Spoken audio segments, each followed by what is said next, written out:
दोस्तों, हर रात 9 बजे स्टडी लैब्स चैनल पर मैं तोतो चैन की किताब का एक चैप्टर पढ़ रहा हूँ। आज का चैप्टर चैप्टर नंबर 4 स्कूल मुझे अच्छा लगा।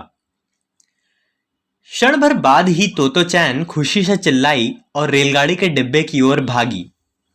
भागते भागते मुड़कर उसने माँ से कहा, आओ जल्दी करो। बिना हिले डुले खड़ी इस गाड़ी में हम झट से चढ़ जाते हैं। माँ चौंकी और उसके पीछे दौड़ी। माँ भी कभी बास्केटबॉल खिलाड़ी रह चुकी थी, इसीलिए वो तोतो चैन से भी तेज भागी। ठीक डिब्बे के दरवाजे के बाहर उसने तोतो चैन की फ्रॉक का सिरा पकड़ लिया।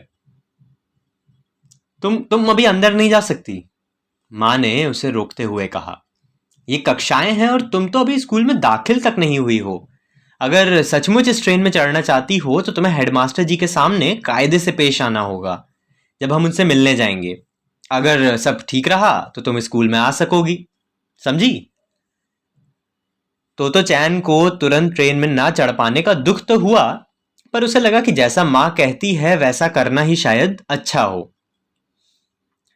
ठीक है, उसने कहा, साथ ही जोड़ा, यह स्कूल मुझे बहुत अच्छा लगा है। माँ ने कहना तो चाहा कि प्रश्न यह नहीं है कि तुम्हें स्कूल अच्छा लगता है या नहीं, बल्कि यह है कि हेडमास्टर जी को तुम अच्छी लगती हो या नहीं। पर उसने कुछ कहा नहीं। तोतो चैन की फ्रॉक की पकड़ ढीली छोड़ माँ ने उसका हाथ थाम लिया। वह हेडमास्टर जी के दफ्तर की ओर बढ़ने लगी। रेलगाड़ी के सभी डिब्बों में शांति थी।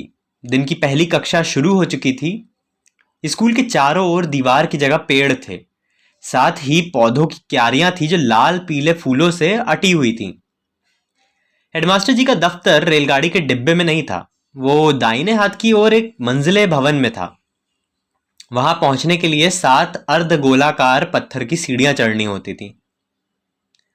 तो चैन मां से अपना हाथ छुड़ाकर भागकर सीढ़ियां चढ़ने लगी। अचानक वो रुकी और मुड़ी। इतनी अचानक कि मां उससे टकराते टकराते बची। क्या हुआ? मां ने पूछा। मन में भय था कि कहीं तोतो चैन ने स्कूल के बारे में अपना विचार न बदल लिया हो।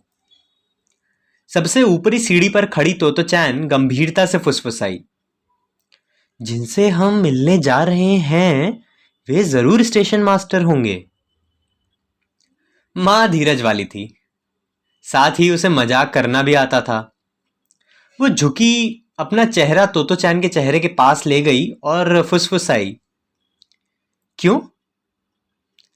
तोतो चैन ने धीरे से कहा, तुमने कहा था कि वे हेडमास्टर हैं, पर अगर वे इन सारे रेलगाड़ी के डिब्बों के मालिक हैं तो वे स्टेशन मास्टर हुए ना।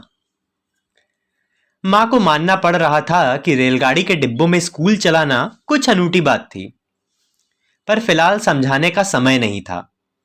मां ने सिर्फ इतना ही कहा, तुम उनसे ही क्यों नहीं पूछ लेती? पर तुम अपने डैडी के बारे में क्या सोचती हो? वे वायलिन बजाते हैं और उनके पास ढेरों वायलिन हैं, पर इससे अपना घर वायलिन की दुकान तो नहीं बन जाता, नहीं? दुकान तो नहीं बन जाता अपना घर। तो चैन ने मां का हाथ थामते हुए सहमति जताई। कल हम देखेंगे अगला चैप्टर, हेडमास्टर जी। हम पढ़ रहे हैं तेत्सुको कोरोयोनागी की बेस्ट सेलर किताब तोतो चैन।